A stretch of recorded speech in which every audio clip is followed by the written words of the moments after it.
Good evening, ladies and gentlemen. Today is Wednesday, July 27th, 2022, and this is What's Happening Dracut. I'm John Zimini. I'm your host for this evening, and I'll kind of direct the happenings around the studio here today and hope to keep this 39th episode of What's Happening Dracut moving quickly and moving along so that we can keep you in attention here. We're coming to you live from our overly ostentatious studios here at 1 Mill Street, Dracut, and it's DATV's great, awesome, little technical difficulties going on. The gremlins are in tonight, but we're here at Mill Street at DATV's studios. Once again, we welcome you here. We hope that you enjoy the show. We hope to keep you informed on what's happening in Dracut during this summer slumber. We've just gone through a real heat wave and what have you, but if you'd like to join us, you can join us several ways. We're live on Facebook right now. We're also on Channel 8 on DATV or on Comcast, and you can like us on Facebook. Please do. We're over 2,400 people have now liked us, and we just keep growing every month. And if you'd like to join us, please call in at 978-957-4243. You can be live on the show with us, and you can ask any of our guests and co-hosts any question you'd like to ask, or just jump in on the conversation. We will be hearing from two of our co-hosts who are not here this evening later in the show, and I'll get into that in a minute. But first of all, I want to introduce you to our panel tonight, and we have with us Phil Thibault, who's always a mainstay here on our show. Hi, Philip. How are you? Hi, very well. What's happening? Been very busy. So I started today in Mansfield, Mass, at a project, and then I went over to Commonwealth Ave in Boston for another project. And while I'm there, I figure, well, it's lunchtime. I went to Tasty Burger. Tasty Burger. And mind you, that was a tasty burger. That's right over there right next to Jersey Street. Yeah. It used to be the owner's name. What's his name? Yawkey Way. Yawkey Way. It Yes, used to be Yawkey Way. So, and then they took that to another controversy, yeah, and right? so I back to the office, and then a zoning review bylaw committee meeting at 5 o'clock, and we can get everybody updated on that afterwards. Oh, that's cool. So we also have with us tonight Josh Taylor. How are you? Josh is with us, joining us after his election bid to the Board of Selectmen. How you doing tonight, Josh? Not bad. Yourself? I'm doing fantastic. Good. It's summer doldrums, so we're all here just trying to That's it. trudge through the heat of July in Massachusetts, right? Yeah, What are you up to these days? How's the family doing? Doing well. Just been working on some projects in the garage with my son and hanging out and enjoying the time. That's awesome. And of course, we have the rose between all of the thorns here. And the rose this evening is Rebecca Duda. Hi, John. How are you? I'm well. How are you? Rebecca's a school committee person here in Dracut, Yes. and enjoying her time on the school board. Very much so. Very Yes. good. And how's everything going with you? Good. It's the summer, so things are relatively quiet, you know? Yeah, not quiet in your job though. No, not quiet in my job.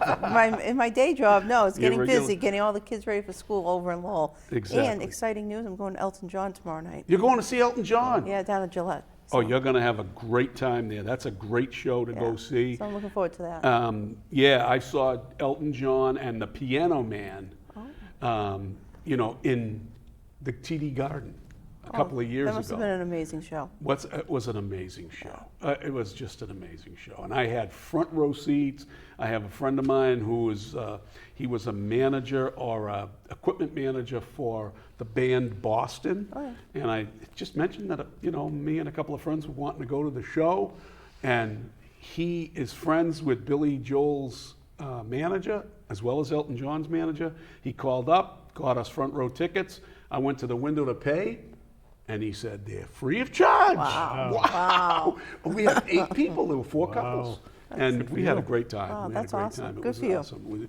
Billy Joel was sweating on us. Yeah. We were so close, So before we get started into the meat of our evening because we've got a lot to talk about. Even though we're in the summer doldrums, there's still a lot going on around town and there's a lot going around in the world. So we're going to talk and give our opinions because this is an opinion show, as my friend Bob Hoey likes to say whenever I'm on with John McDonough in City Life. So, but before we get started, we have our resident weatherman, Sean, here tonight to give us the local weather. Sean Kelly is the ace weatherman for Mill City Weather, and he's going to give us the 8-day forecast. Take it away, Sean. Hey, John, thanks for having me on once again tonight. And here's the forecast for tonight. As you know, today was a very hot day out there today, as we had high temps near 90 degrees. As we head in tonight, though, temps are going to be in the 60s. It will be a little bit more humid tonight, of course. Winds are going to be coming out of the south at 5 to 10 miles an hour. And then as we head into tomorrow, a little bit more humid, especially for the second part of the day tomorrow. And with that, we do have the slight chance for a few showers and thunderstorms as we head into the second part of the day tomorrow. I think anytime after 12 o'clock, we should get some storms that'll start to fire up, especially in western Mass. And as we head into the evening and into the afternoon hours, I do think that line will move in. And it should survive as it heads into the second part of the day tomorrow. So again, keep an eye out for those scattered thunderstorms, and some of them could be severe too. So that's something we definitely will be watching. And then as we head into tomorrow night, temps are going to drop into the 60s, near 70 degrees for tomorrow night for an overnight low temp. Mostly cloudy conditions. The winds are going to be coming out of the southwest at 5 to 10 miles an hour, and it will be clearing as we head probably anytime after 9 or 10 o'clock tomorrow night. So that is that. And here's a look at your exclusive forecast for the Lowell Folk Festival, which is coming up this weekend. Again, there is a chance for a few isolated showers and storms on the second part of the day on Friday, as we have high temps near 90 degrees. Then as we head to Saturday and Sunday, there will be more clouds around for Sunday, but right now it looks like Saturday is going to be the pick of the weekend. And there could be a pop-up shower or storm, I think, anytime during the weekend, as it's going to be a little bit more humid. And with that being said, here's a look at your exclusive 8-day forecast. So again, partly sunny, pretty much for Thursday, with that chance for a few showers and thunderstorms as we head into the second part on Thursday. And then Friday, again, there is a chance, a very slight chance, for about a pop-up shower or thunderstorm. And then pretty much through the weekend. And as we head to next week, pretty much starting on Sunday all the way up until next Wednesday, there is another heat wave that is setting up, as we're going to have high temps in the low 90s as we head into the middle of next week. And that is the forecast for everyone. Back to you guys in the studio. Thank you, Sean, for that awesome weather report. And unfortunately, we do have another heat wave coming up. But as a kid, I remember, I don't know, Rebecca, you're still a kid, but as a young kid growing up in Chelsea, where the streets, are jam-packed, and we didn't have playgrounds like we have today. We didn't have splash pads like we have down in Veterans Park. The fire department came into different neighborhoods and opened up the fire hydrants, put that little spray thing on. Yeah, that's So right. I remember heat waves. Do you remember a lot of heat waves? Yeah, we had heat waves. I grew up down in the North Shore in Beverly. Okay. So we put the sprinkler out in the yard, things like that, but no splash pads or anything like that. Yeah. Phil, you So- remember that? And Well, I've grown up in Dracut all my life, so I do remember hot days and Mom telling you, get outside, you're not That's right. staying inside, and it was too hot to stay inside anyway. so Exactly. where would you go to refresh? Did you go into the So, Merrimack River? no sprinklers in the, yard yard. sprinklers, stuff like that, or neighborhood pool, or, Take the hose out. yeah, or even the town beach. We used to, my mother used that's to right. take us I to the forgot town Dracut beach. has a town beach. That's On right. Willowdale Ave, yeah. Yeah. And Josh, do you remember? Oh, I've had plenty of hot days when I was a kid. We didn't have AC in the house when I was growing up, so it was outside with a garden hose. We're fortunate to have well water, so we have plenty of cold water. Were any of you guys around when the amusement park up at Lake Muscuppick was around? Yes. You were? I was. I remember it very fondly. Really? And you'd I mean, go so when I was at an age where it was starting to diminish. I mean, so they didn't have they had shut down the roller coaster, so it wasn't there anymore, and the ballroom wasn't there anymore. They still had the carousel, but there was a ride with a hand cart, so you could sit in it and then you'd pump it. And I remember that one distinctly. It was lots of fun. Yeah. So we have a couple of events. Well, we have one event coming up, right, Phil? I think we have a outdoor movie In night? the park at Veterans Park, August 18th? 19th. August 19th at 7:30. They're going to be showing Luca. Oh, good. And go down there and enjoy it because it's a great take. And I think, I know some people that have gone there. It's great for the kids. It's a free night out. Yeah, But bring some money because the kids see the snack shack and they're going to want to buy some ice cream. That's They right. open Isn't it that up. the point of it? That's yeah, right. yeah. I've sat at a few with my son. It's been a good night. That's awesome. chips and soda, and I'm not sure if they get into hamburgers and hot dogs, but No, there's plenty no, of they do. They plenty have- of food, plenty of food down there to. I took my granddaughters down there and with my wife last week. We were babysitting for a couple of hours, and the splash pad wasn't open, and there was a sign, a notice that said because of the drought, the splash pad would only be open from 12 to 4. I thought that was a recyclable system. It's not. It's not. So all the water comes from the Dracut Water Supply District and is Right. essentially charged to the town because of the usage. But they don't have a filtration system, so it essentially all just goes down Goes the drain. back into the drain. That's too bad. Yeah. That is That's too bad. The Veterans Park was the host of the police safety night not too long. Anybody here attend? I was there. No, I did You not. did, Josh. Tell us about it. No, it was a good event. They had some awards, some families that received some funding, some canine activities where they did some takedowns and different things to teach the younger kids about the canines. And at that point, Louise Tremblay was doing the cooking, and I got summoned off to go get some more hamburger and hot dog rolls. So I left for a bit and missed the bulk of the activity. But from what I saw, it was very well set up and put on. Is that, hopefully that's going to be an annual thing now. I would hope so. You know, It seemed police to go well. Yeah. I know Richard, our ace reporter, went down and videotaped some of it, did a 5-minute take. But Richard is not around today because he's away on vacation. And we'll be hearing from him later in the show. And we had talked to Gordy Scott earlier, who was also away. And it's his wife, Jen's 50th birthday this weekend. Oh, wow. So It's not the 11th anniversary of her 39th birthday? no, yeah, I know. Yeah, true. No, she's proudly accepting 50 from what I can see.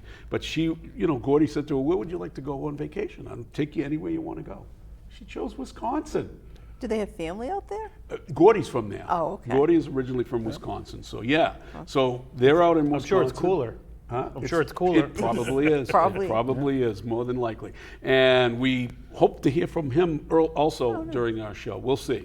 But before we go any further, I just wanted to give a couple of shout outs to a couple of people who are experiencing some health difficulties right now. We send our thoughts and prayers to Carol Morosky, who is still, she's in the throes of battling leukemia. She's been having a couple of rounds of chemo. She was ill for a little while and in the hospital, but she got out and she's doing much better, and her spirits are high. And I talk to Moose a couple times a week, and he's keeping his spirits also high, and we wish them both and the Morosky family all our best wishes and hope that Carol has a full recovery real soon. We also want to throw our wishes out to one of our faithful followers and fans, Aubrey Lee Perry. She has been recovering through a battle with cancer also, and she's also spent a little bit of time in the hospital last week, but she's now home and feeling better, and we want to shout out to her that she is also in our thoughts and prayers. And lastly, I want to shout out to Colleen Gary, our state representative. She celebrated recently her 60th birthday. Right? Happy birthday. Happy birthday, birthday. Colleen. And I understand she had a very successful political party at the loci, and that it was very well attended, and that her campaign is off and running. And we'll have a little bit more about that during our show. So, If I could give one shout out sure. to Walt. He stopped by my office, I think last week, maybe the week before. But he came in to say he likes the show and keep up the good work. And we chatted for 20 minutes. And he said, I should, sorry to barge in and stop you from working, but it was good to see him. it's a good break. Hi, Walt. It's a good break to hear somebody saying that the Absolutely. show is good. Yeah. Right? So let's get into the meat of what we're here for tonight, to talk about Dracut, right?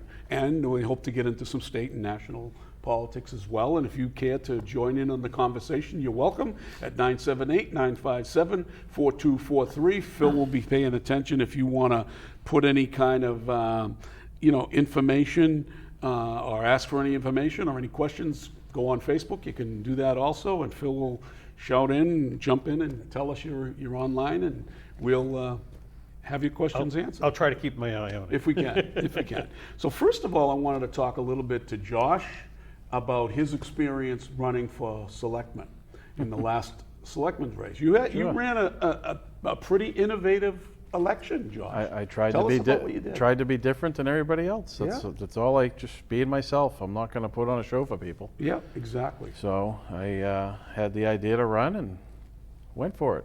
How was that experience? It was interesting. It Yeah. was, obviously it's a dark side to Dracut politics, as I've said for many times.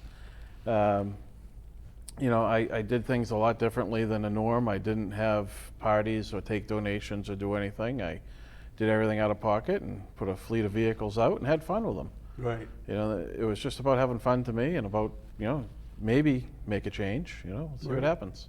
Well, you certainly added to the debate. You added Sure. some interesting stuff to the debate, and we'll ask Phil about that too, because Yeah. he was a candidate in the last Absolutely. election also. And it was interesting that you used those vehicles as a vehicle, Yeah. no pun intended, Yeah. to get your name out, right? So what happened to those vehicles now? Sold them all. You sold them all. Yeah. See? All I right. bought them all personally. Right.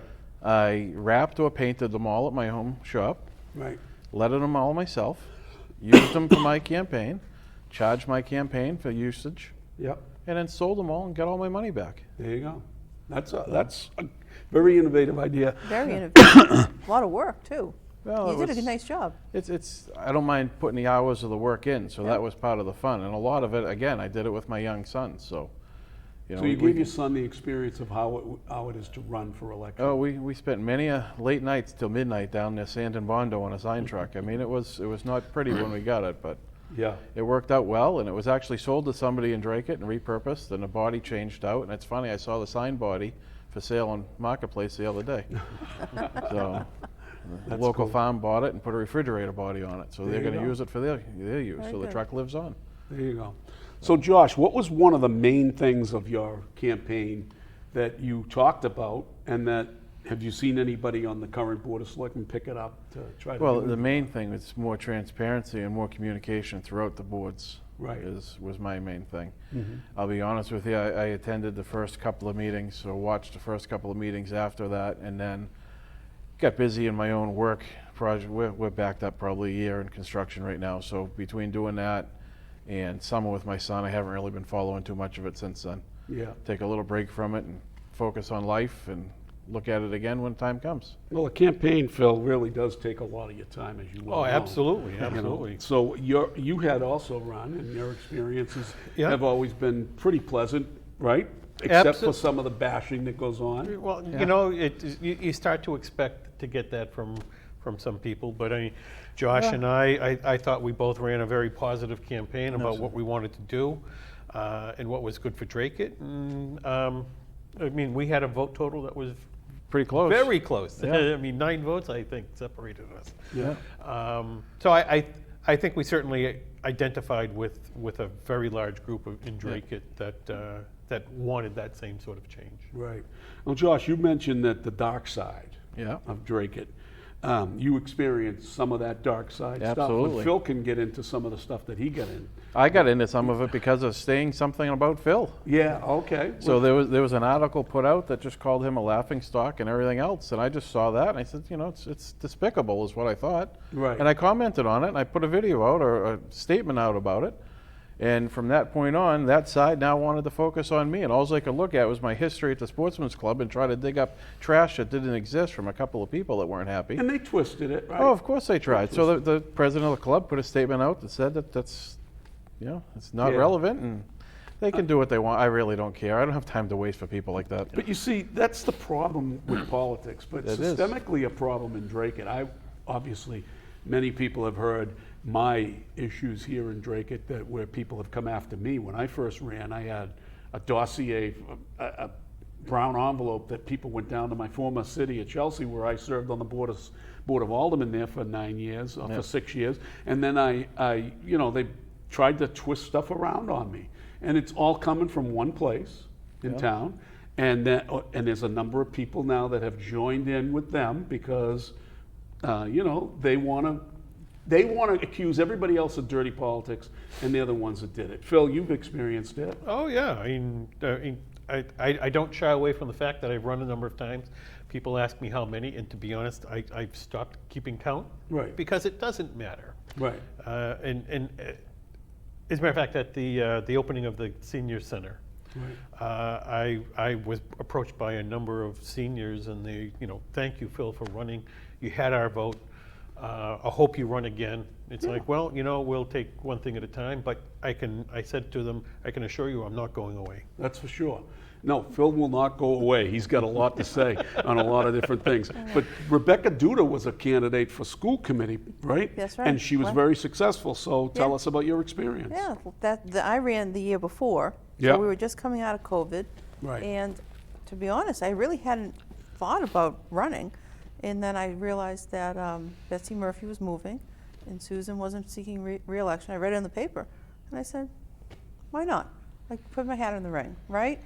I've been a social studies teacher, history teacher for years. So instead of talking about it, I figured why not actually try it, right? Right. And it was a good experience. But we were still coming out of COVID at that time. Right. So I didn't knock on doors. I didn't have parties. So it was a little different. But your So- name is out there because you were a teacher in Dracut. So yes. it was. And I've been active with the Historical Society. Who you ran a year ago, right? Yeah, Not a year this past ago. year. So the two individuals that ran this year were.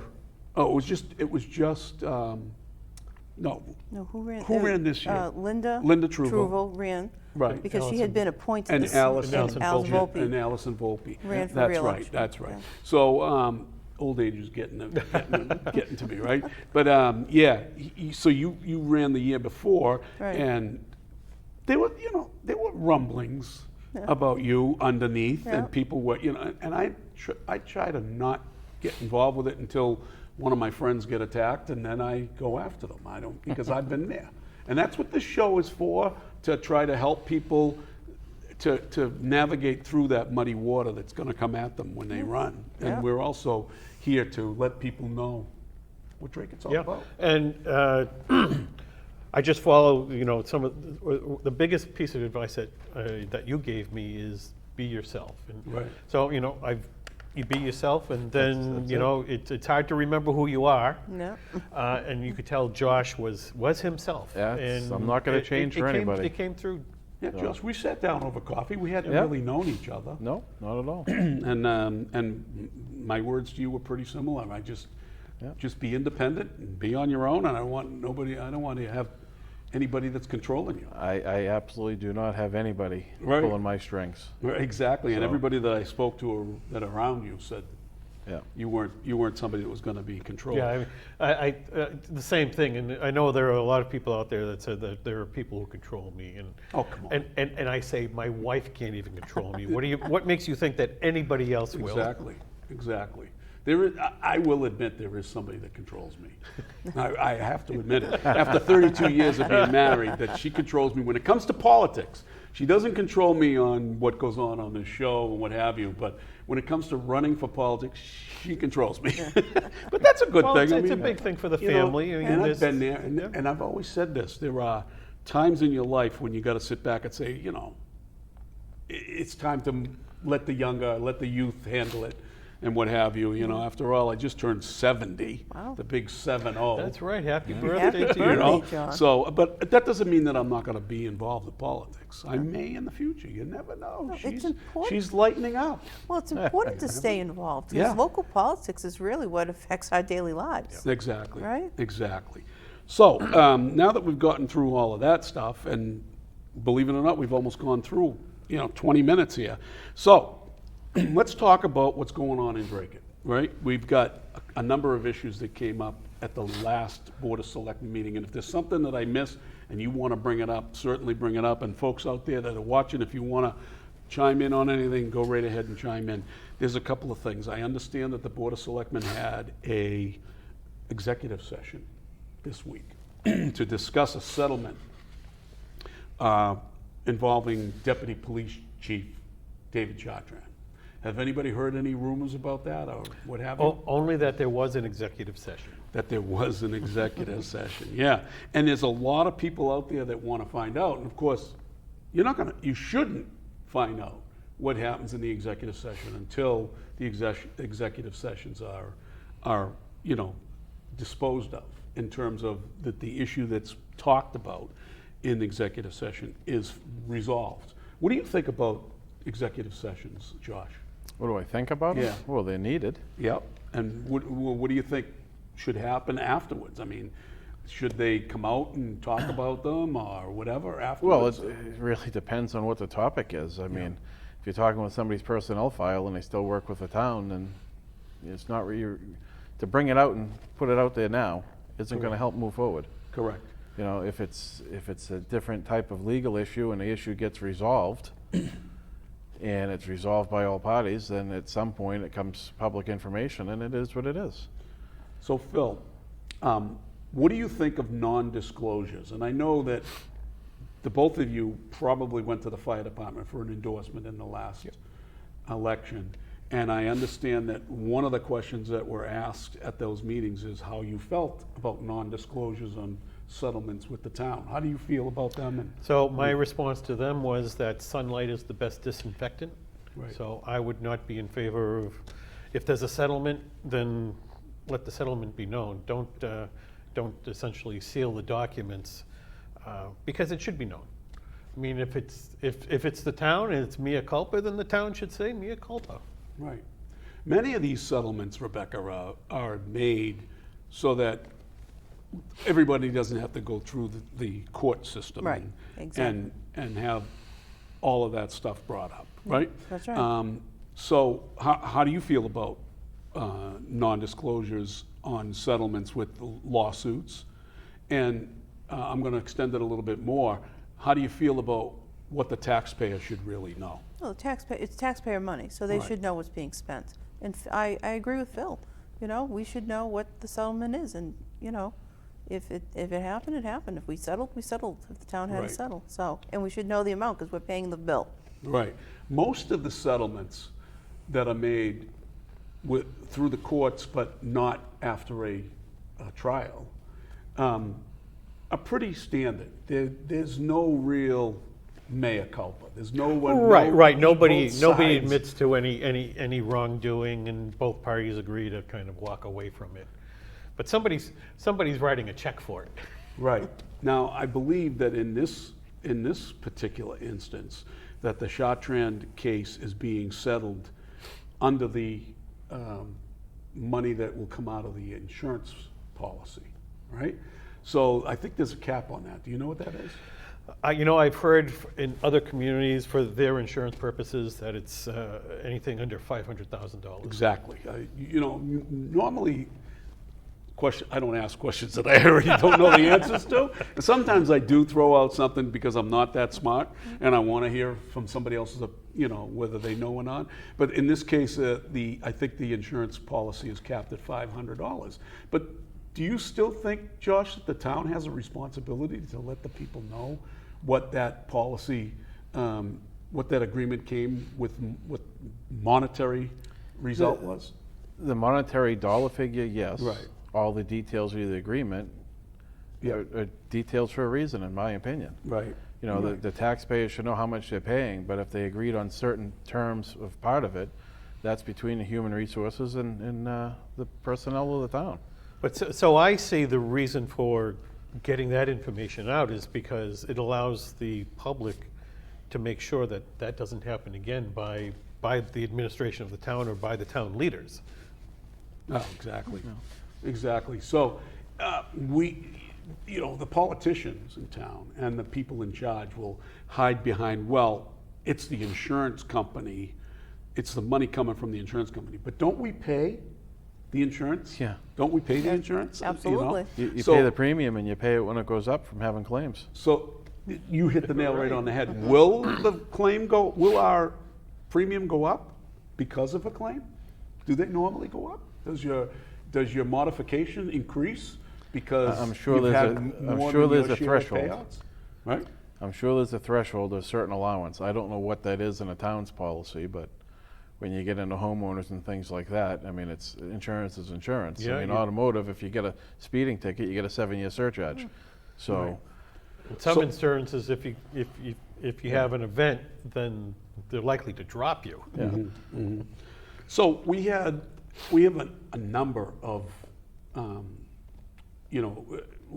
suits against the town. And they're normally discussed, obviously settlements are discussed and progress is discussed in executive sessions. But anybody on this board have an idea of how many executive sessions minutes have been released over the No. last few years? I have no idea. If I had to take a guess, it would be 0. It's very close to 0, very close to 0. And I don't know the exact number, but I know that in the last 5 years, there haven't been many. And we're going to be putting a FOIA request for the fall together to ask them for specifically, I mean, if there's any that have been settled and the minutes have been approved, then why aren't they posted on the website? And why aren't they out there? And if there haven't been any settled, why? You know, which suits are still in progress that you can't have minutes to them, to those meetings released, because they should be released. Now, I also understand that, and I haven't been able to confirm this, although I did look at the Board of Selectmen meeting this week. I did have to painfully go through that meeting. And there were no discussions on what happened in the executive session. Now, is it your knowledge, Phil, that if there's a vote taken in that executive session for a settlement, shouldn't that come out and be announced? Well, so they would have to announce that a vote was taken in executive session, although they wouldn't necessarily have to say, I believe they don't have to say what the particular vote was, but they have to notify the public in open session that action was taken. So there was an article in the newspaper. Did you see that article in the newspaper about the, did anyone on the panel see the article in the newspaper? I didn't see it, but I heard about it. And it said that Ann Vandal came out and said that the settlement is in progress and that they'll have more on it later. But I mean, if the board was informed and there was a vote, why wasn't there a vote? I know there are some that are intimately involved in some of these lawsuits that are out there saying there was never a vote announced. So I'm curiously watching that to see what is going to go on with that. If you guys hear any of it, please, you know. Kindly ask Josh, since he works outside and does a lot, and does he have any tips on how to keep cool in this extra hot weather? That's from John L. McDonough. You know John McDonough yes, from I the do. City Life. Yeah. He's a faithful watcher of our show, and he's also a member of our dinner club that we go to every Monday or once a week. Nice. Good. You have any? I don't tips? have any tips to stay cool. We've been out, we ripped the roof off a house and framed a second floor last week and this week, so Wow. just deal with it and drink plenty of water. Drink plenty of water. I There you go, haven't John. I have not found any secrets to. So my father, when I used to work with my father in masonry, we'd get to a day that's over 95 degrees, and first thing in the morning, okay, we'll start a little early, we'll start at 7, we'll work through lunch, and we'll knock off at 3. Half a day. Half a Wow, day. those are the good old days. See, you plan that. So the other lawsuit that's in full bloom right now, and I understand that people are marching down to certain lawyers' offices and giving out depositions, is the one that involves Justin George. Unfortunate, the pain and suffering that Justin George. Are you familiar with that Yes, I am. case? What do you know about it that you can tell us about? Nothing I can talk about. Nothing No, not something ongoing. I'm Yeah. friendly with him. Yeah. I'm not going to comment on it. He's a good guy. I agree with that. And the treatment that he got, and I don't discuss the case either, but I will say that the treatment that he and his family went through, and the things that were said about him being a double dipper and all that thing by current members of the Board of Selectmen, was despicable, right, Phil? Yeah, I mean, I wouldn't call it a treatment. I would call it a persecution. Yeah, absolutely. Persecuted in many ways. Were you part of the protest that went on that? I was. Couple of years ago in the summer. I felt that the firefighters certainly needed representation from the public to get the point across. Yeah. And were you familiar with that at all, Rebecca? I followed it somewhat, yeah. Yeah, I mean, my understanding is he served in the military, correct? Correct. And he wanted to get paid for the time that he was away, correct? He wanted to receive, the pay. Yeah. And he I put believe that there's a bill from Massachusetts that he proposed on the floor of the Town meeting, Town right? meeting.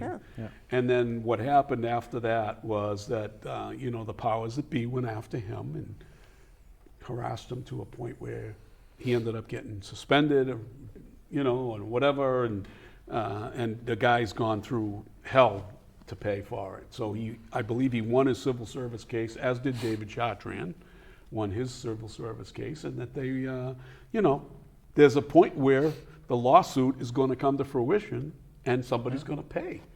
And I believe that, although I believe that the Chartrand case probably isn't going to produce a lot of money for the victim, but I believe that in the Justin George case, there's going to be a big payout for that, because civil rights were violated there, and that's an absolute no-no, I'm sure. Any comments? Anybody care to comment? No? No, I mean, I think it speaks for itself. Yeah, I mean, the intentional, as I said, persecution. Yeah. So, Phil, you're involved with some of the issues that are going on in town. The other night during the Board of Selectmen meeting, the Lakeview Ave fire station came up because they're finishing up the project. The old Collinsville fire old station, the Collinsville. garage. Right. They're talking about, the manager was talking about DPW being almost ready. You're on the permanent building committee, right? That's correct. So you must have some sort of involvement with the DPW building. That is correct. So what's going on now? So so to kind of backtrack, a number of years ago, there was a vehicular accident where a truck ran into the corner of the DPW garage offices. And so they wanted to reconfigure the offices to begin with because they needed some additional space. And then this provided the opportunity to have a little more money with the insurance money. So it's been in construction for about a little less than a year, I think. So they're coming up on the final days of it finally, and it's kind of been a long process. But it should be good. So they'll take engineering will actually, from my understanding, leave town hall and actually go over to the DPW garage. There's more space down there now? They've made some more space. Oh, that's good. Yeah, They so- reconfigured enough. Yep, to make so stormwater will be there, I believe. The engineering department will be there. And that'll free up some more room at town hall because they need it there for IT and a couple of other things that they're doing. So they're taking the Collinsville station, which is currently being used for storage and stuff like that for the DPW building, and they're going to empty that out. And you were one of the proponents of a parking lot there. Yeah, Go ahead. well, how many years ago was that? This I is mean, that must number. have been, 6 years ago or so when we were finally getting the Collinsville station, building a new one, and that left the old garage vacant.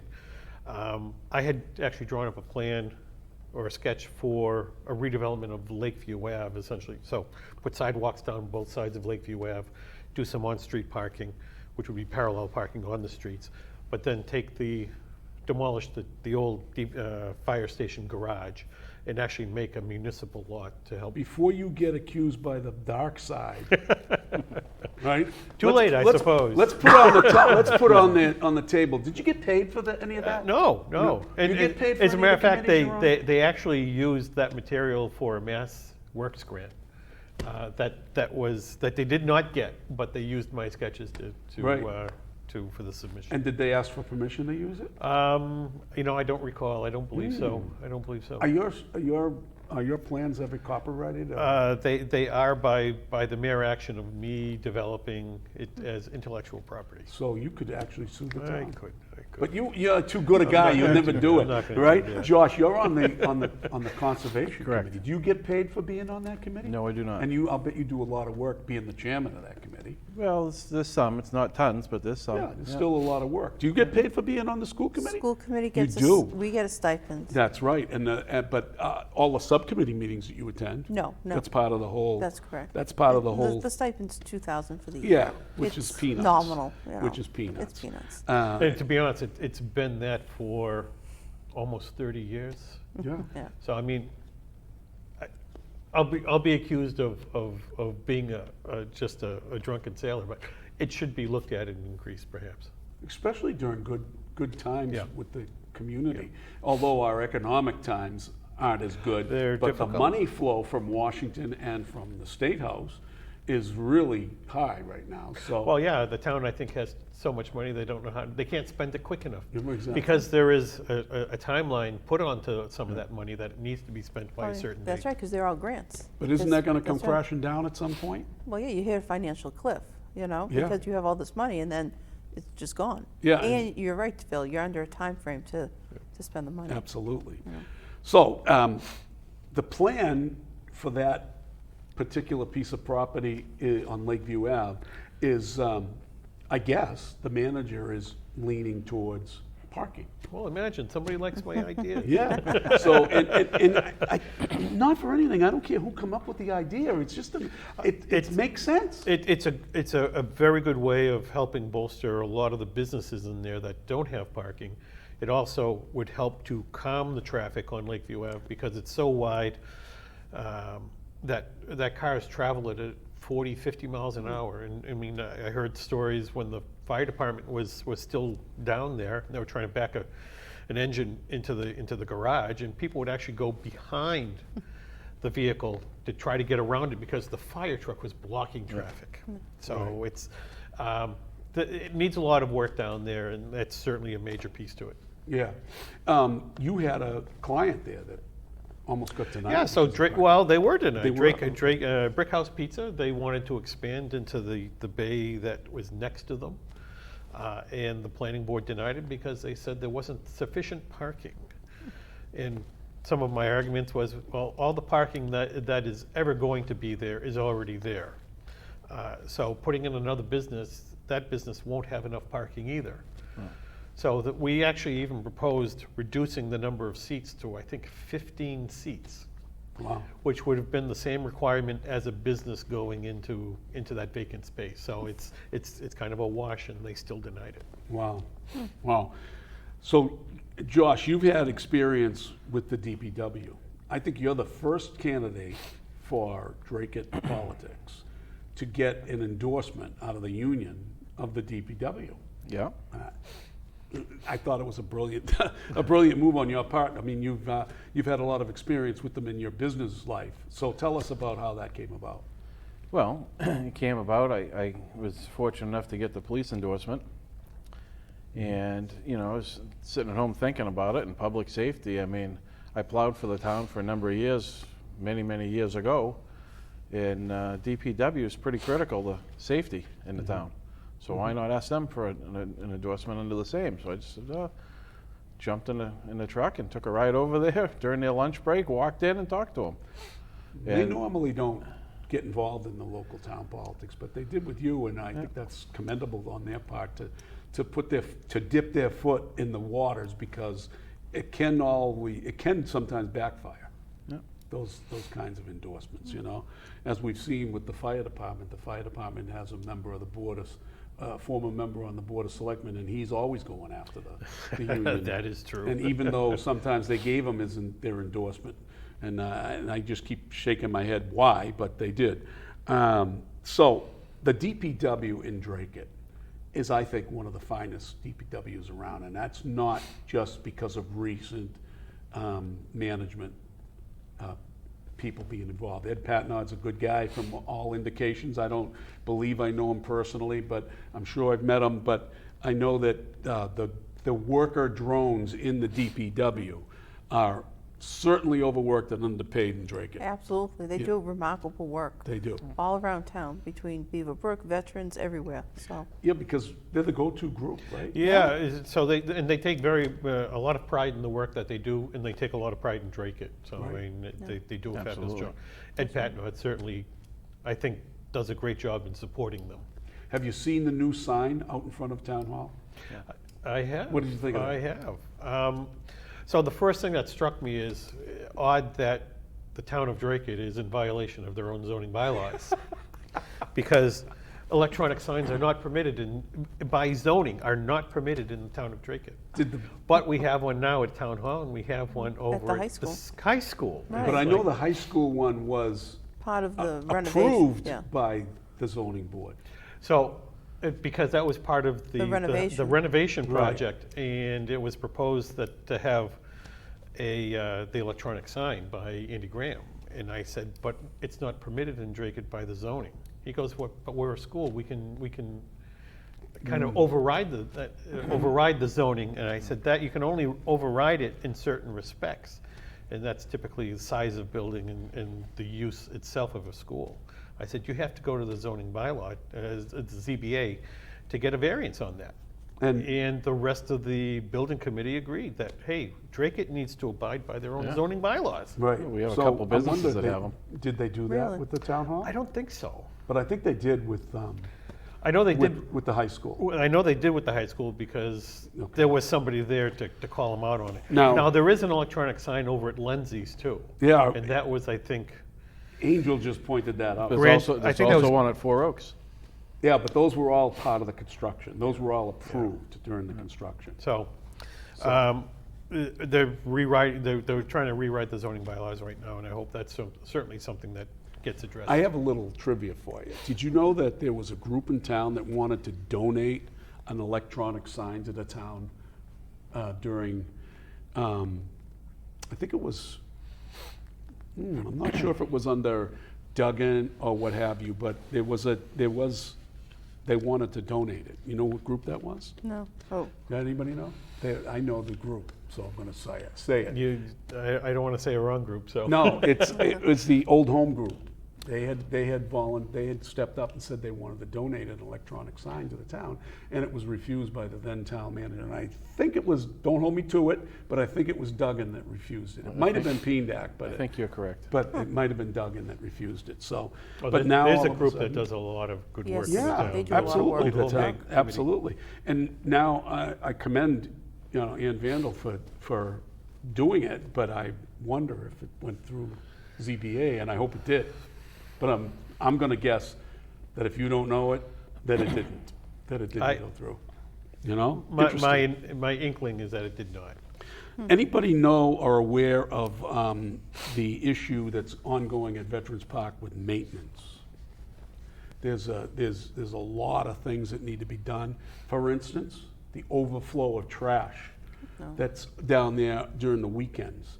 Ann Vandal brought it up the other night, and she's trying to approach it in a manner that will, along with Ed Patnod, that they're able to.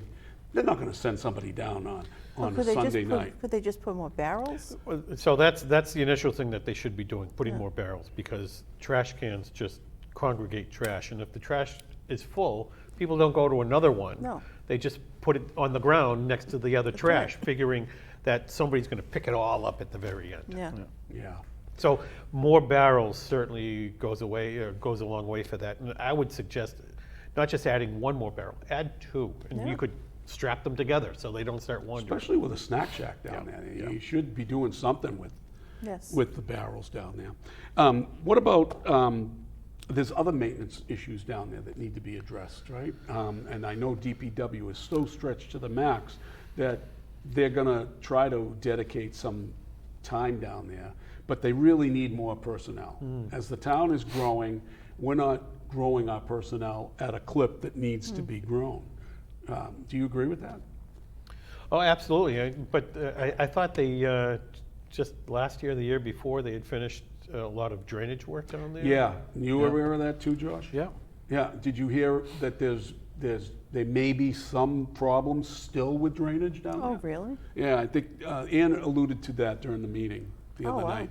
And so they're gonna try to come up with a plan for the next So- budget too.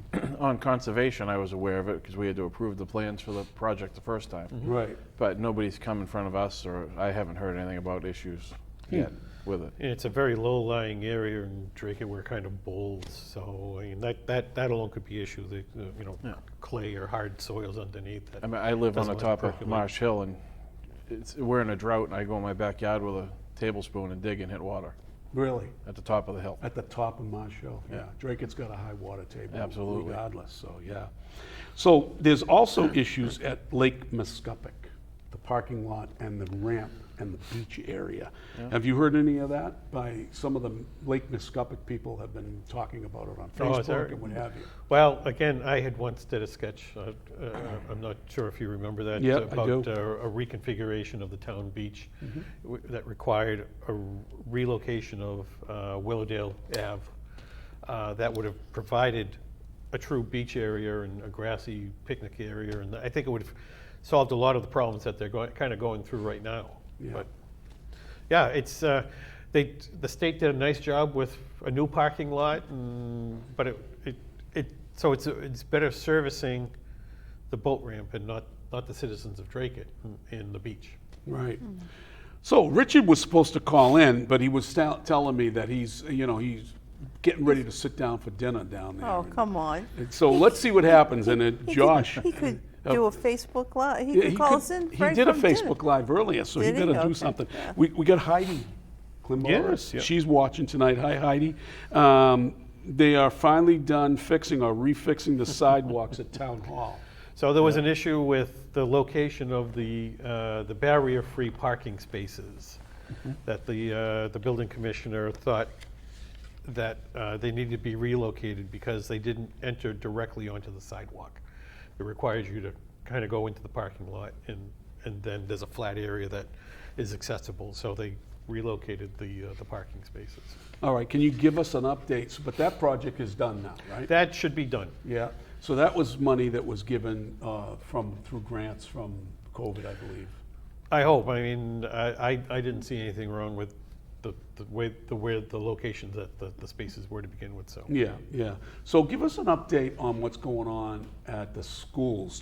Down at the schools parking lot. Do you have anything that you know about? The superintendent's been giving us updates, and so far, everything is on track. So we haven't had any major delays that we've been informed of or anything. So hopefully, the goal is to have it done for the beginning of school.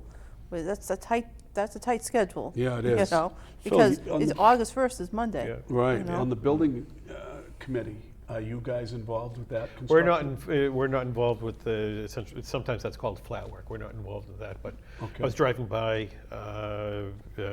today, and I saw that there was a lot of pavement down. Yep, They're putting in the okay, the curbing. curbing. So It's moving along. It's an aggressive schedule, but I think is. it's achievable. Do you have an opinion on that, Josh, on whether it's going to alleviate significantly the traffic in the morning and the I don't think it afternoon? will. Huh? My opinion, I don't think it'll solve the problem. Yeah. You know, to me,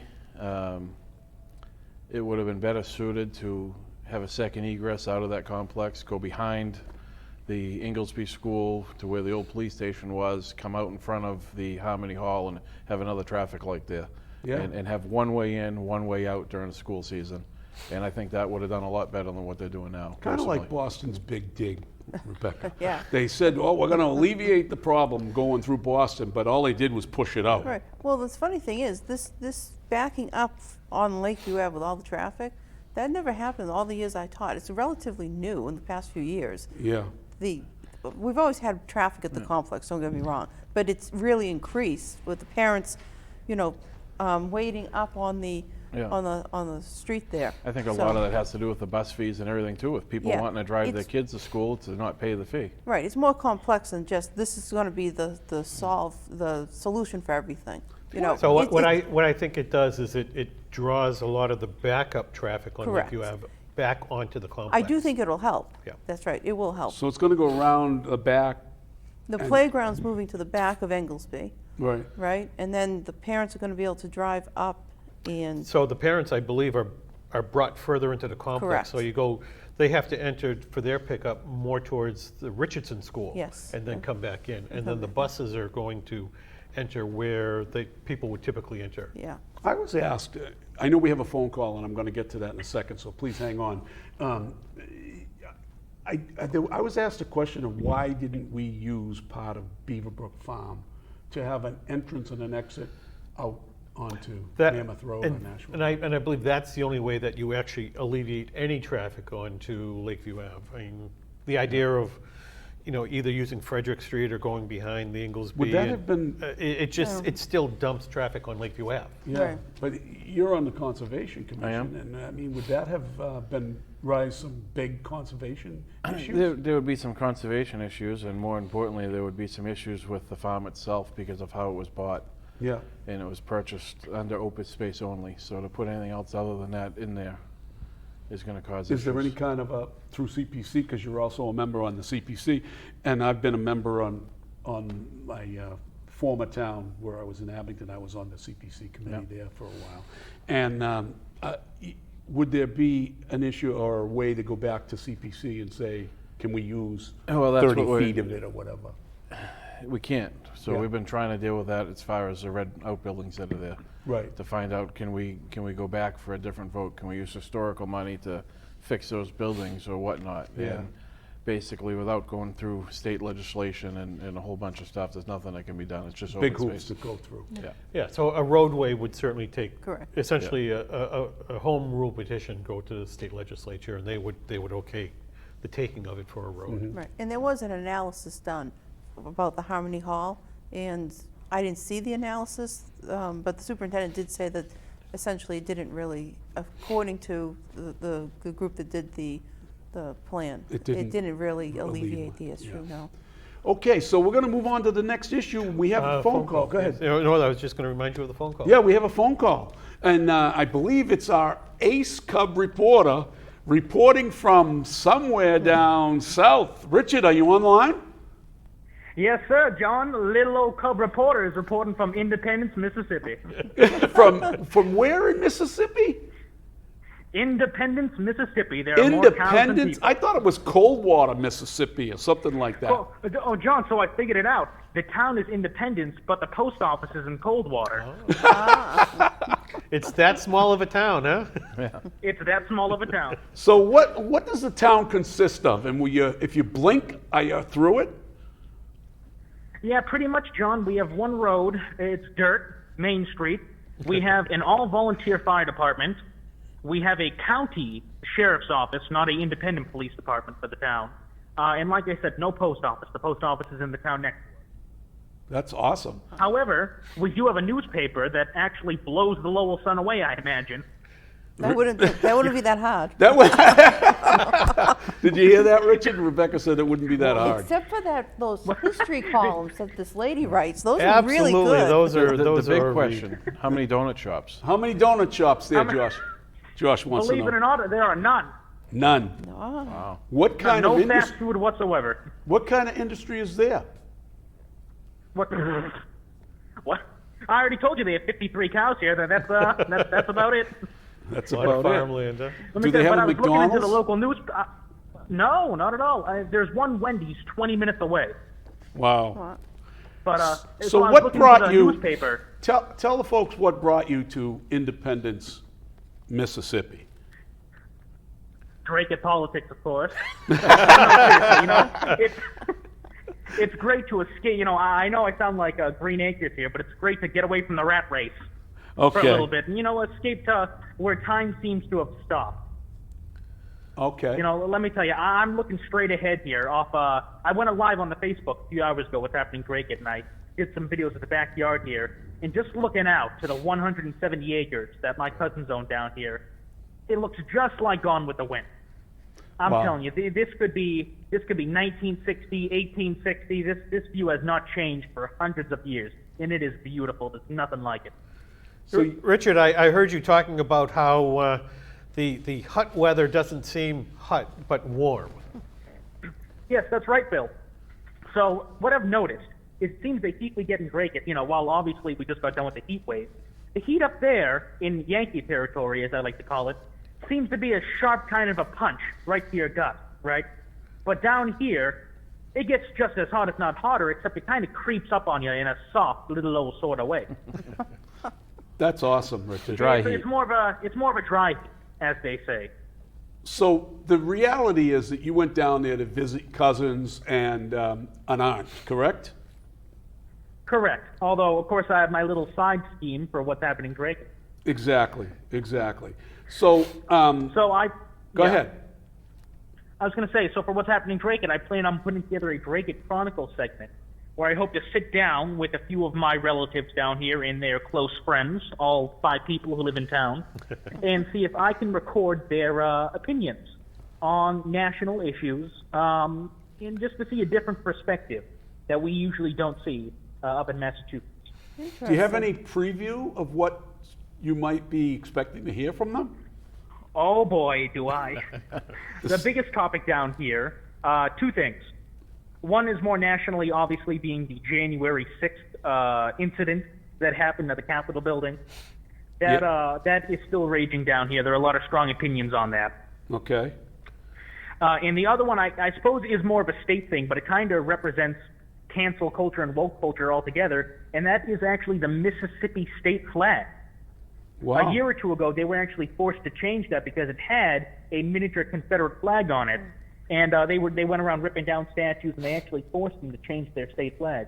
So that's something that people tend to be up in arms about down here. So we'll expect to hear from you on some interesting topics nationally. And Oh, absolutely. so, Richard, before I let you go, you're welcome to stay if you want to stay. We got about 27 minutes, and if you want to jump in on some of the conversation, you're certainly welcome to. But I know that you posted an incident with a jet ski on Yeah. Long Pond, I believe it was. Am I right? Yes. Okay, and it got some pushback. Do you have anything you want to say to some folks? You know, John, it's the same type of pushback that I received for the high school fight incident we had a few months ago, if you recall. You know, our job as journalists, we release information as it comes to us, right? That's the definition of a developing story. Should the facts change with that story, or should some of the people involved have, different perspectives later on down the road, we provide that to people, and we update the story as it comes along. You know, it's the same thing. God forbid, the Boston Marathon bombing, for example. When that first happened, all the news sources reported that a health medical tent blew up, right? Right. Obviously, that wasn't the case. That's how these stories work. Like I said, you report them as they come to you, and you update things as they develop. The people who hate on us are just the people who are hating on us regardless of what we post. So you can't pay much attention to the hate. Richard, you know what I say all the time. Just keep on bringing the hate, because Absolutely. It gives us nothing but more views. that's all. And the same way with newspapers, they write stories because they want reaction from people, right? So, Exactly. Richard, good luck. If you want to stay, you're welcome to. I'm going to move on if you don't mind. Thank you, John. Normally I would stay, but we just finished a massive dinner, and Jack Benny comes on the television. So, Well, All right, my Well, friend. well, Nice hearing from you, Richard. Have a safe trip. good to hear. Now, y'all better have a good show, you hear? We are. Thank you very Bye-bye. much. Have a good night, Richard. That You was too. our ace. Bye-bye. That was our race cub reporter. good for The him. only cub reporter we have. But he's a great kid, and now that he's 18, he's legal, and Yes. he's coming back to get his license. Get his license, yeah. He's becoming a notary. Becoming a Wonderful. notary, and Yeah. Nice. he's right in the thick of stuff. I'll tell you, he's not afraid to. No, he's very active. Very active, not afraid to stand up. A couple more things. Let's get back into some of the Dracut stuff, and I wanted to talk about some school issues too, if we can. But real quickly, I saw the other day that Allison Janest actually had to recuse herself for the first time. Is she gone to God to see the light? That finally she's realizing that she might have some. I don't know. I would have expected her to either ignore it or to say, well, I talked with ethics and I gave BS her way through it. Yeah, I gave a letter to the clerk. Yeah, so Allison Janess recused herself on an issue at the Pleasant Street Mill, which owned by Joe DiCarlo. Do you know Joe? No, He's a I- former owner of Scola's. years ago. I believe so, He owns yeah. Scola's, and he's on a couple of committees in town. But I understand that she now works for Joe. She's claiming it's consulting, but I'm hearing that she's more like office, working in the office. Have you heard anything about that, Josh? I have not. Yeah, so that's going to be interesting that she would be doing that. Tavern on the Line was up for a expansion of their outdoor They want to seating. have some outdoor seating. There are a number of different restaurants in Dracut. Brothers Sports Bar and Grill, I Yep. think, they have some outdoor dining. Yep. Yep. And there was some discussion about what will it look like, because, we don't want it looking run down in Dracut or something like Right. that. But do you agree with the outdoor reading, Josh? Well, it's kind of hard. I mean, you've got Abrams on the other side of the plaza that put a patio on outside. Right. So in that particular case, if they have the space to put it outside and they want to do it as a patio like they did at the other end, it is what it is. Do I agree with the Jersey barriers in a parking lot? I mean, it's kind of pointless to me. I'd rather sit inside in the air conditioning. It's outside. It's a little unsightly, some of the Yeah. Jersey barriers, but I understood why we did it during COVID, and those COVID regulations are coming up for to be done away with very soon. Yeah. You know about that? Yeah. Yeah. Well, just the outdoor dining, I don't have a problem with it if businesses want to give it a try. you Well, know? I like the idea of Yeah. outdoor dining. Yeah, we all I don't have a problem with that. Anywhere.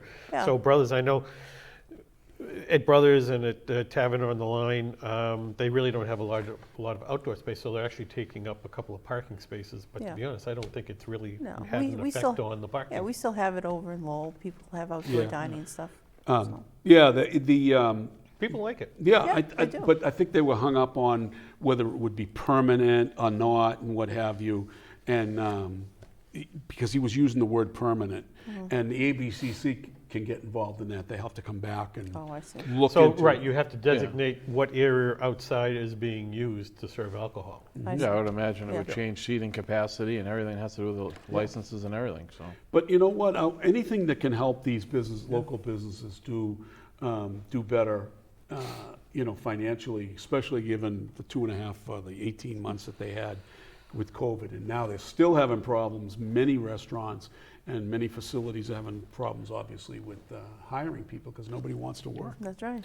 So we have a question from Rob Shepard. Go, Rob. He's how are you, wondering if Rob? there's any, he's wondering if there's any updates from the MSBA for the Campbell School project. No, we have not received any updates at this point. No. Yeah. So we at the Permanent Building Committee have, at our last meeting, I think the last meeting, had Stephen Stone in to essentially give us an update of what the schedules are and how it Very would good. mesh with the Permanent Building Committee and the benchmarks that we see that need to be hit. So it's actually a process that will really be gearing up in August, I In think. August, yeah, when we return, yeah.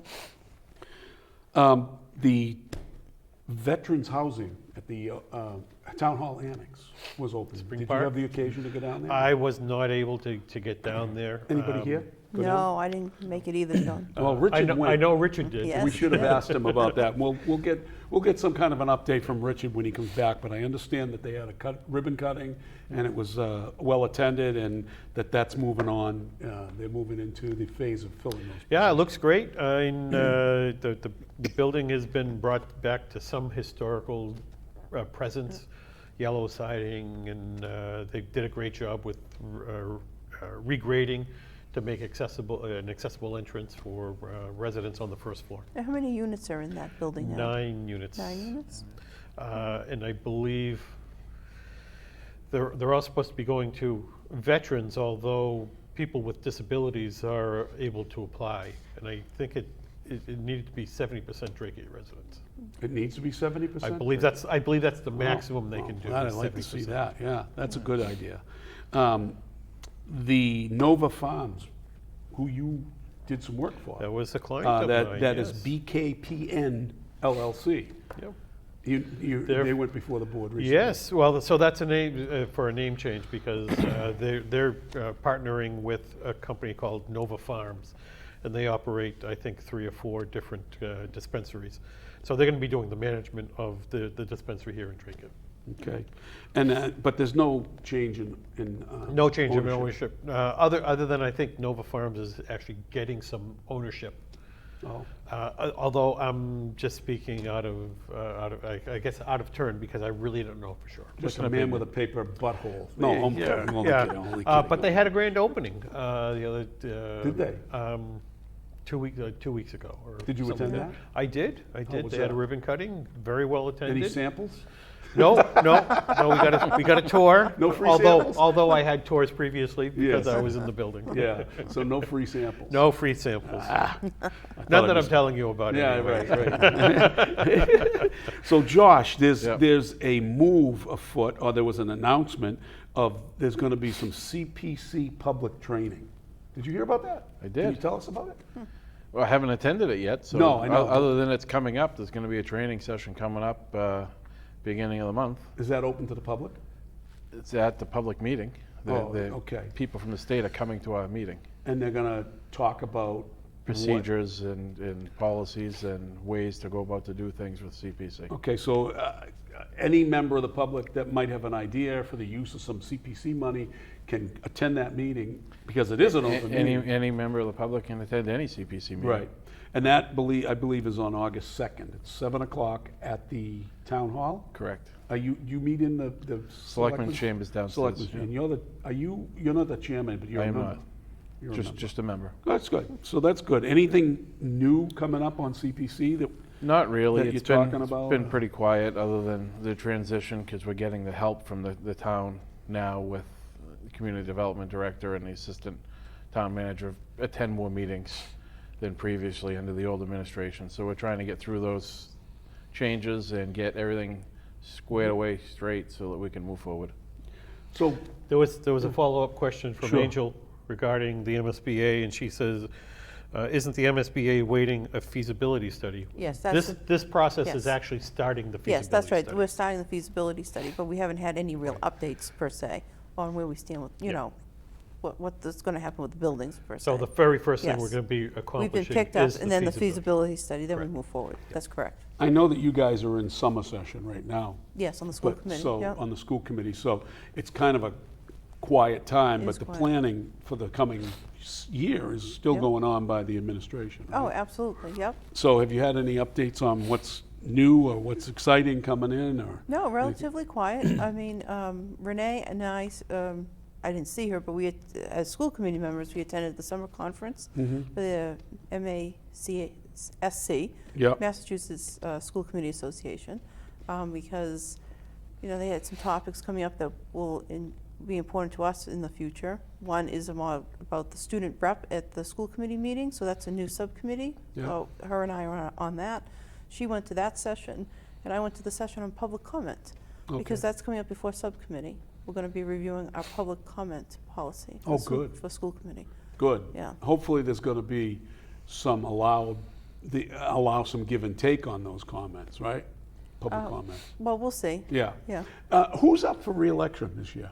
Or up for election? Is it Renee? It must be Renee, because I think it is Renee. it was Allison and Linda this year, and Joe and I are the other year, so it must be Renee. So she's a good candidate, and I'm Yeah. sure that if she gets a challenger, that she'll probably be Oh, she's very- re-elected. She's very good at what she our current does. chair.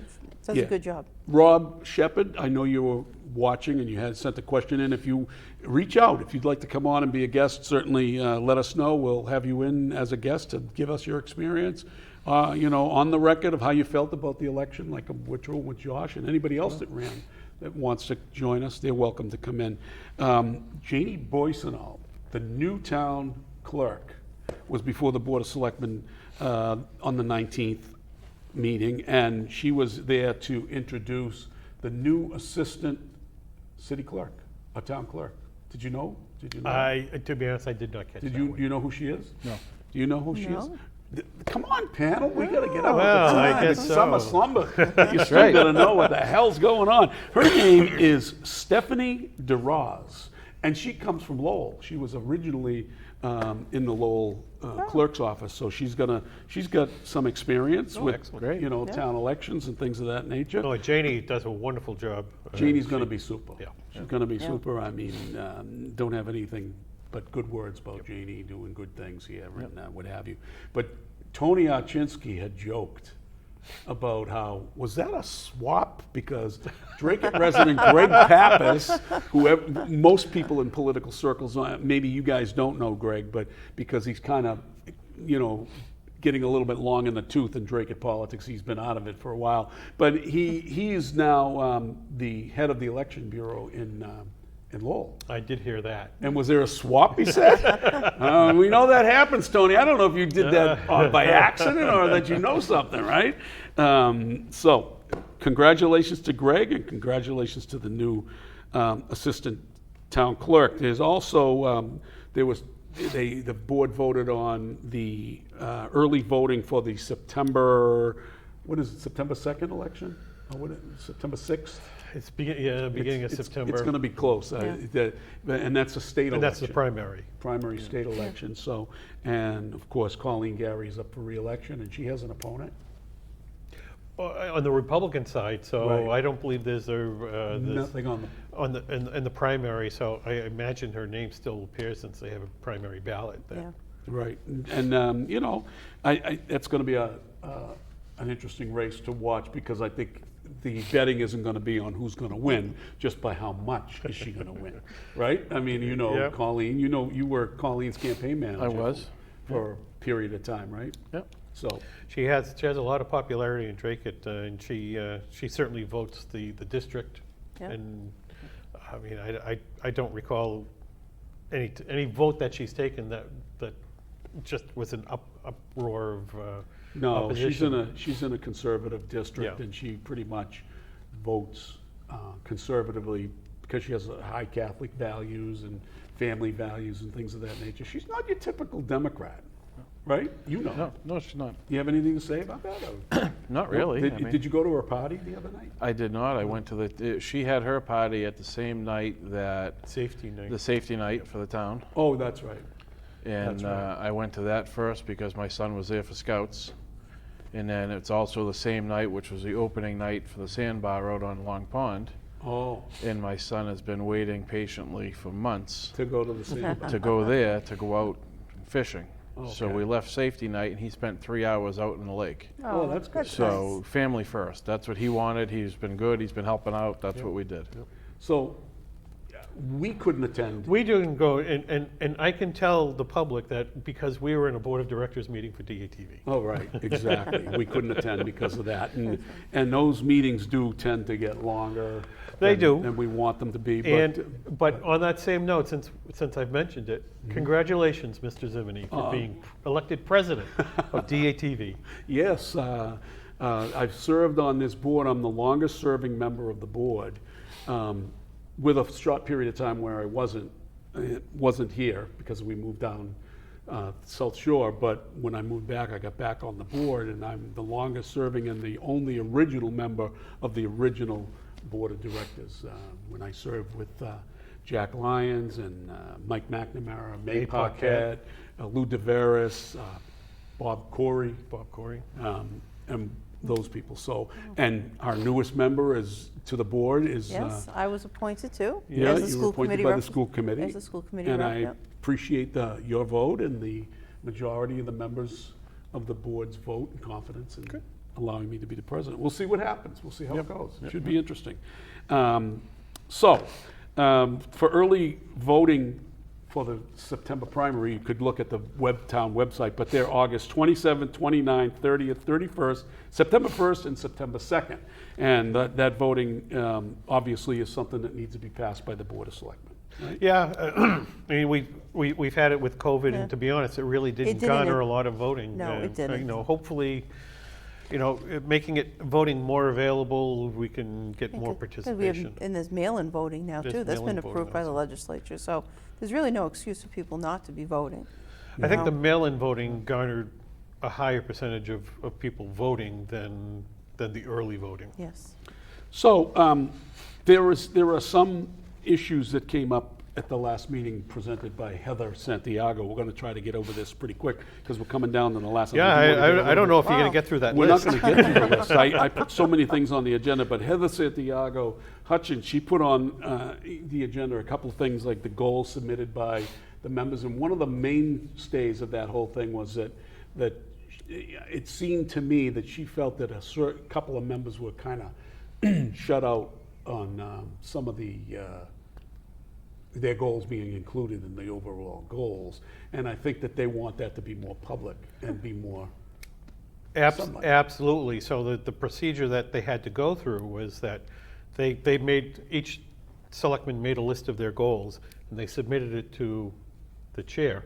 And then the chair decided to essentially congregate them. Instead of a vote of the board, which is wrong. So what you have is you have each selectman not knowing what goals are of any of the other selectmen. And Yeah, see, that's- that shouldn't be. No, and that's not, the school committee is actually going to be making goals on Tuesday. We're having a mini retreat just at the Eldredge Administration Building. A session, You know, to- just- like yep. a workshop. It's a workshop, and what we do is collectively, we Discuss your goals. discuss the goals for the coming year. We do as a group. So the selectmen are doing something similar, Yeah. but they're not making it open to the public.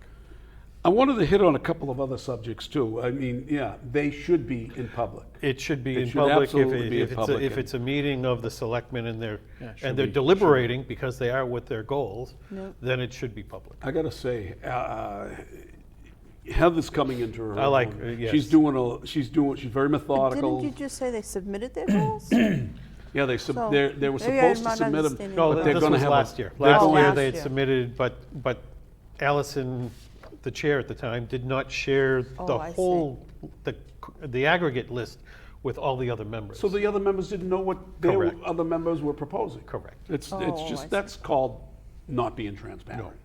That's not being transparent. And certainly sharing the goals with the manager prior to really discussing it with the board is not, I mean, the goals are for you established for the manager. Right, so the manager is the employee of the Board of Selectmen. So, I mean, even in my firm, I don't go to my draftsman and say, what do you think about drafting One of the- this one of the- detail? yeah. And it's like, well, it's a real difficult detail. I don't think I can. It's like, do it. Or how about the manager or your the management team not vetoing somebody's goal? Right, right. Come Yeah. on, you're the boss. You're setting the goals, and that's the goals. It's as simple as that. So I'm hoping that we have more on that. Hey, there's a new business coming into town. Milk LLC is one of those bubble tea. Oh, is that right? Bubble tea. It's coming into 7 Broadway Road, and they gave out a common victual license. We wish them good luck on that one, particularly. Absolutely. And also during the meeting, there was an announcement that Genesis pulled out. Oh, that's So that Yeah. that That's big too bad. piece of property on the back, I knew that was going to happen because That's been in the works for a while. yeah, That's- and there's a downturn, Yeah. and it's too bad that happened. But has anybody seen the Valley Patriot newspaper recently? You know, when I don't have a reason We to have a look guy at it. here in town that likes to throw bombs, and particularly during political campaigns. And now he's going after Tony Achinsky. And there was during the last election, Tony Achinsky. Now he is, or Yeah, still he is? still is. Still is. He Just still wanted is. to clarify that. He still yeah, is. yeah. And now he's threatening on his Ion Allison show that he's going to eviscerate Tony in the month of August on his show. This is the kind of guy that points his finger to everybody else and saying that they're the ones that are the bad guys. But he's the guy who's going to eviscerate Tony. I'll be interested to watch that, and we'll see where that goes, right? Did I miss anything for the board or for Dracut politics? Because we're going to get into some state stuff right now. We only have Well, about we 5 got 5 minutes. minutes left, so So we're going to go on to that. What about the Fed today? Yeah. Higher interest rates. Yeah. What's your feelings on that? It's Went up 3/4 yeah, of a basis point. 3/4 of it's well, their goal is to slow growth Slow down the growth. because of inflation. So, I mean, this is the second time they've raised it, though, right? Yeah, I don't know, but I think the lack of being able to hire people is going to slow down growth. Yes, right. Right. Exactly. Right. Do you have any feelings or thoughts on that, Josh? No? No, I don't No. really need to. Well, Would- it'll probably impact our credit cards too. Oh, yeah, your credit. Credit Credit cards, cards. mortgages, I mean, there's All a lot that. of stuff that's certainly tied to it. Yeah. Anything you're borrowing against? That's The ability right. of people, big business borrowing overnight, that went up a Significantly. lot over last night on speculation that the the interest rate. What do you think of the president's team trying to establish what an economic with a recession is? Right? These are the you know, same people that want to rewrite history on everything. Right. It's straight out of 1984 doublespeak. It's like who are you going to believe, us or your lying eyes? Yeah, It's exactly. like I have known a recession to be two quarters in a row with a reduction. With a downturn. With a downturn in GPD. Yeah, GPT. And I don't know. You're trying to rewrite it. Well, that's not technically what we think it is. Yeah, exactly. And of course they're going to say, well, we're not in a pre-recession or anything like that. But Josh, you go to the supermarket and you know what the cost of a loaf of bread is and a half a gallon of milk. Yeah. And I mean, I went the other day to Market Basket and I came home with 6 bags of 6 almost empty bags. And $300 later. Yeah, right. about I know. 250. I go. 250. Yeah. It's Everything, like the inflation's crazy. outrageous. So maybe they're using the terms as I've once heard about, the difference between a recession and a depression. A recession is when you're out of work. A depression is when I'm out of work. Yeah, exactly. right. Now, what do you think of Josh, of the Ukraine war and where that's going right now? Do you think anything about that? Do you have any thoughts? Be honest with you, when it first started, it was just a deterrent over COVID. And I haven't turned a TV on in my house in months. Okay. I don't pay attention to it. Right. Do you have any thoughts at all about where that's going? I mean, Mrs. well- Vladimir Zelensky was in town this week. Yeah, well, I saw, I didn't read the whole article, but I saw online that it looks like Russia's going to be expanding its goals and looking to oust Zelensky now too. Yeah, So they're expanding, of course. yeah. So it's just, that's just a mess over there. Phil, Yeah. the space station. Russia announced. Yes, I heard that. That they're not gonna- They're gonna create their own space station, I guess. Yeah, and they're going to put Putin out there, I hope. Who knows? Who knows? Yeah. But the price of gas has gone through the roof, right, Josh? It You have has. heavy equipment. I do. Do you use diesel fuel? Diesel and regular fuel. That hasn't gone down much, has it, diesel? Not too much. Not at all. I've seen some posts, gas is down like maybe $3.98 in a few spots. Really, where'd you see that? I saw it on Facebook today when I was on my way Well, back. I'm wondering where that is because I'll go. Yeah. And that's still $1 more than what it was when the current administration took office, right? Still $3 more than it should be. That's exactly right. That's exactly right, especially given what we have. What do you feel about the move that's been going afoot, and it's a big thing, there's protests in Boston, where public libraries are inviting transvestites to come in to speak and to read books about gender and what do you think about that in public library? I'm opposed to that. You opposed to Yeah, that? I am. Yeah, I mean, Yeah. isn't that really overstepping the bounds? I think it's a little much for public library with little kids. You know, Right. those are conversations should be had at home with your parents. Essentially, it's you for know. what purpose? And, Right. You You can it's still- certainly not to read a book. Right, you can still read a book and you don't have to inject that into it. So. Right. I'm all for these pride parades, and do whatever have a parade for whatever you want to have it for. But to bring little kids to a pride parade where guys are walking around with less than skivvies on, right? And to me, that's just crossing over the line. And with that, we're going to end this show because we're at the end of the line. But you here, still have folks. like 20 things on the list, I I think. I know. I make sure that we have a lot to do. So Phil, why don't you close out the show? We got Well, about okay. 17 Well, thank you all for joining us. Thank you, John, Rebecca, and Josh. Just remember, when it's Wednesday and it's 6:30, it's What's Happening Dracut. Thank you. Good night, everybody. Good night. All right.